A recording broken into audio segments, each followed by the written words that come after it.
नाम कंठ। अ माने सभी प्रकार के जो अ हैं वो सब इसमें सम्मिलित हैं। अ हो, आ हो या आ हो, प्लुत स्वर वाला। प्लुत स्वर वाला हम कहाँ प्रयोग करते हैं पता है क्या आप लोगों को? संस्कृत में त्रिमात्रिक जो होता है उसको प्लुत कहते हैं। तीन प्रकार के हम मुख्य रूप से आप लोग देखते हैं। अ हो गया, आ हो गया और एक ऐसा त्रिमात्रिक। तो इनका तो आप लोग प्रयोग करते हैं, जैसे आम कहते हैं, अनार कहते हैं। यहाँ इसको कब प्रयोग करते हैं? जब आप किसी को संबोधन करके बुलाते हैं। जैसे श्री कृष्ण जो है गैया चराने के लिए गए अपने सखा लोगों के साथ, तो एक कारी गैया जो है गुम गई थी। ठीक है, अब उसको जो है ढूंढने के लिए सब लोग निकले, तो मनसूखा जो है पहुंच गया कारी गैया के पास और कन्हैया दूर में थे। तब वो दूर से उनको बुला करके बता रहे हैं, भो कृष्ण अत्र गौस चलती, मतलब कारी गैया यहाँ चल रही है। तो यहाँ पर जो कृष्ण कह रहे हैं तो किसी को बुलाने के लिए, जैसे तुम यहाँ से मैं किसी को बुलाऊं कृपालु सर या है ना, तो जो त्रिमात्रिक है वही क्या है? प्लुत है। तो ये सभी प्रकार के उच्चारण जो है किससे होंगे? कंठ से उच्चारण होगा। ठीक है, कंठ या बोल कर देख लिए। उसी तरह से कु माने कवर, क ख ग घ ng है ना, और विसर्ग माने जो आहा की मात्रा हम बोलते हैं। तो उच्चारण करके देख लीजिए, कंठ से ही होगा, है ना। बोलिए बोलिए अ, बोलिए अ, संकोच मत कीजिए, बोलेंगे तो जल्दी आएगा। अ क ख ग घ ng हो रहा है और ह हो रहा है कि नहीं? तो इन सब का उच्चारण स्थान क्या है? कंठ है ना। विसर्ग का उच्चारण स्थान क्या है जी? कंठ है। अब क्या भूलेंगे क्या इसको? No sir.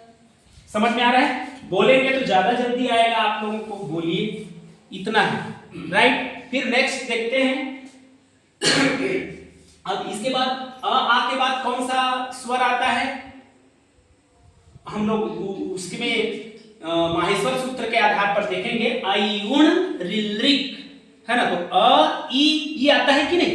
आ के बाद ये आता है, अ आ ई ये आता है ना, क्योंकि आप ये सभी प्रकार के आ इसमें आ गया। फिर अनार के छोटे आ, आम के बड़े आ हो गया। अब क्या आया? इमली का छोटा ई, ये आ रहा है ना। अब ई से शुरू हो जाएगा सूत्र। देखिए बहुत ही सुंदर है, प्यारा है, जल्दी सीख जाएंगे आप लोग, विद्वान हो जाएंगे। लिखिए मत, देखिए ई चू यसा नाम तालु, ये देखिए, ठीक है। ईचू ऐसा नाम तालु, जैसे कु माने क्या होता है? कवर। उसी तरह से चू माने क्या? चवर। समझ में आ गया? ई का मतलब समझ गए? तो ई सभी प्रकार का ई, चाहे वो ह्रस्व ई हो, दीर्घ ई हो या प्लुत ई हो, ठीक है, चाहे वो अनुस्वार वाला ई हो। 18 प्रकार के ई होते हैं, लेकिन वो अन्य विषय है, उसको बाद में जानेंगे। पहले हम इतना ही समझते हैं, क्योंकि हमें आज उच्चारण स्थान को ही पढ़ना है। तो देखिए ई, ठीक है, और चू माने क्या हो गया? चवर्ग। चवर्ग में कौन कौन से आते हैं? च, छ, ज, झ, ञ, ठीक है। तो इतने का उच्चारण स्थान अब हम लिख लेते हैं इसको। ई, अब बोलिए चू माने क्या हो गया? च, छ, ज, झ और य, इतना हो गया चू माने, ठीक है। और य, ठीक है, यस का या यति का या, इसका है ना। और कौन सा वाला स? देखिए सलजम वाला स है ना, इसी को हम तालव्य स कहते हैं, क्योंकि तालव्य स्थान से होता है ना। और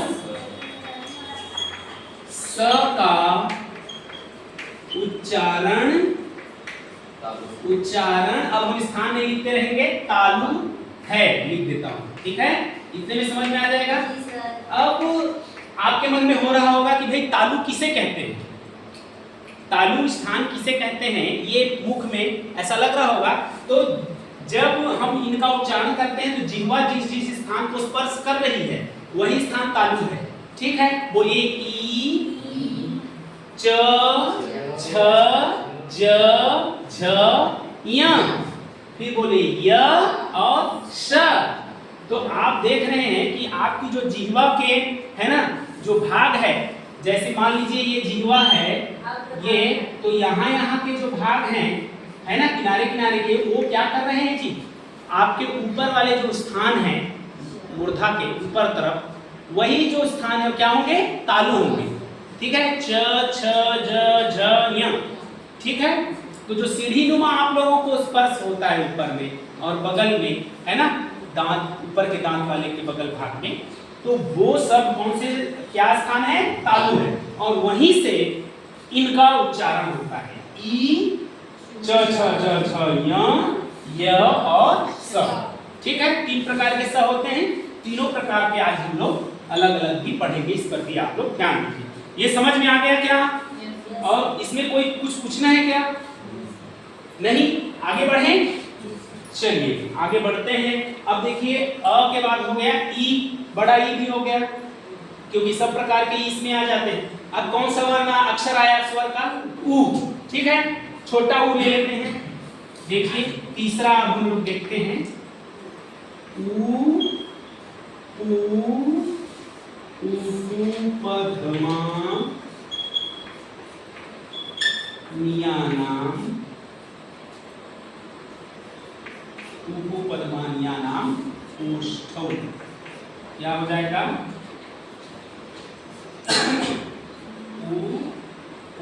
पद्मानियानाम ओष्ठौ। क्या लिखा है? ओष्ठौ। अब देखिए यहाँ ओष्ठौ क्यों लिख दिए सर, यहाँ ओष्ठम क्यों नहीं लिखे, ऐसा आपके मन में होगा, क्योंकि ओष्ठा ओष्ठौ ओष्ठा बनता है ना, तो यहाँ तो आपने कंठ लिख दिया, यहाँ तालु लिख दिए, यहाँ पर द्विवचन में क्यों कर दिया? तो हमारे ओष्ठ कितने होते हैं जी?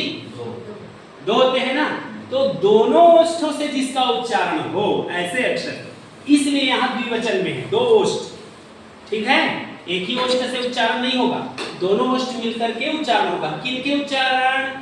इनके, मतलब उ, छोटा उ समझ गए?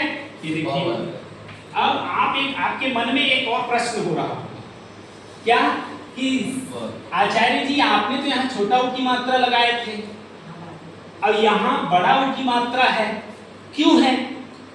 ऐसा हो रहा है क्या? बोलिए। और संस्कृत में यस सर को आम आचार्य कहते हैं, आम, और न नहीं को न।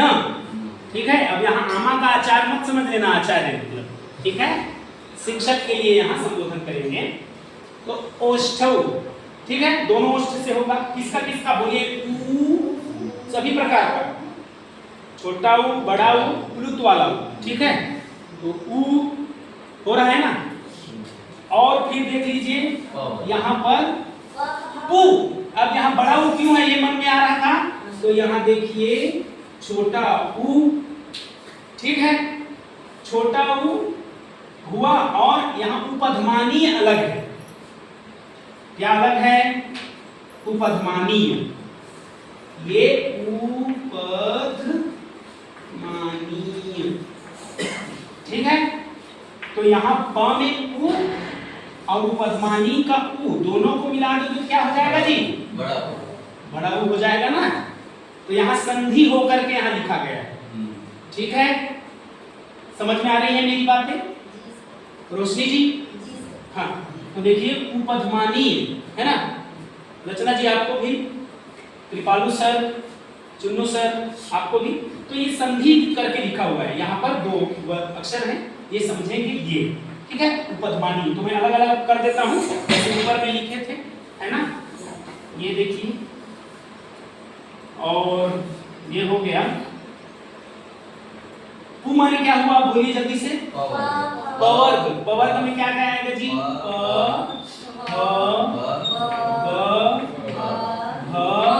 म। ठीक है, ये 5 अक्षर उ, उ और उपधमानी है। और क्या अब आपके मन में हो रहा होगा, क्या हो रहा होगा, पूछिए।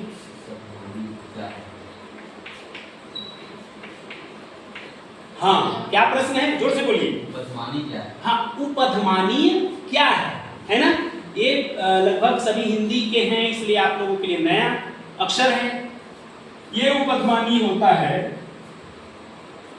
अर्ध विसर्ग सदृश। ठीक है, विसर्ग कैसे होता है? दो शून्य होता है कि नहीं? देखिए इधर विसर्ग में क्या होता है, बड़ा बड़ा कर देता हूं, विसर्ग में दो बिंदु होती है कि नहीं, लेकिन जब ये अर्ध विसर्ग करेंगे तो क्या हो जाएगा, आधा आधा इसका ऐसे कट जाएगा, है ना, तो आधा आधा कर देंगे तो उसको लिखेंगे। उपधमानी अक्षर कौन कौन से हैं, ये आधा इधर और यहाँ प, और होगा आधा फिर विसर्ग, आधा विसर्ग ये हो गया, और ह, ये है क्या, उपधमानीय। अब आपके मन में एक और प्रश्न है, लिख तो लिए लेकिन उच्चारण कैसे करेंगे, ये आ रहा होगा, यही मन में हो रहा है ना। तो इसका उच्चारण जो होता है वो होता है, देखिए मेरे तरफ, अहफ अहफ, बोलिए अहफ अहफ, मतलब इसमें जो विसर्ग है वो आधा हो रहा है ना। जैसे आप उच्चारण करते हैं विसर्ग का, देखिए इधर, तो इसमें क्या करते हैं, बाल कह रहे हैं, लेकिन यहाँ पर जो अर्ध विसर्ग है, आधा विसर्ग है, उसका उच्चारण कैसे कर रहे हो, अहफ अहफ, बोलो बोलो, अहफ अहफ हो रहा है ना। तो ये है अर्ध विसर्ग सदृश जो होता है। अर्ध विसर्ग के बाद भी एक अक्षर आता है। हाँ, अक्षर आता है, जैसे पूर्ण विसर्ग तो उसके बाद कुछ नहीं आता है, हाँ लास्ट में आता है। हाँ जी, ऐसा ही हम लोग अभी तक शब्द पढ़े, ठीक है। तो ये देखिए अहफ अहफ, इनका और उपधमानी अहफ अहफ का क्या उच्चारण स्थान हो गया, ओष्ठौ, क्या हुआ, ओष्ठ, माने ओष्ठ है, ओष्ठ है। इतना समझ में आया कि नहीं, ठीक है। तो हाँ, आधा वाला प्रयोग कहाँ पे होता है? अभी तक तो हम लोगों के हिंदी शब्दों में नहीं हुआ है, संस्कृत के शब्दों में ये हमें प्राप्त होते हैं, ठीक है। तो देख लेते हैं इसको। तो आज जो है उच्चारण स्थान को यहीं तक रखते हैं, फिर दूसरी कक्षा में हम लोग इसको समझेंगे। अगर कोई कुछ पूछना चाहते हैं पूछ सकते हैं इनके विषय में। सर वो जो फर्स्ट वाला है उसमें ह भी है क्या, कंठ में? कंठ में, जी हाँ, विसर्जन, हाँ बिल्कुल, ये जो मात्रा है यही है। नहीं, वो जो कंठ वाला जो है उसमें ह भी है, ह। हाँ बिल्कुल, ह भी है, जिसको मैं लिखना भूल गया हूँ, हाँ। ठीक बोल रहे हैं आप, ह और बिल्कुल सही पूछे, हम ये ह को छोड़ रहे थे, ह का भी उच्चारण स्थान कंठ होता है, बिल्कुल, बहुत अच्छा ध्यान है कृपालु जी का। तो यहीं तक रखते हैं, धन्यवाद।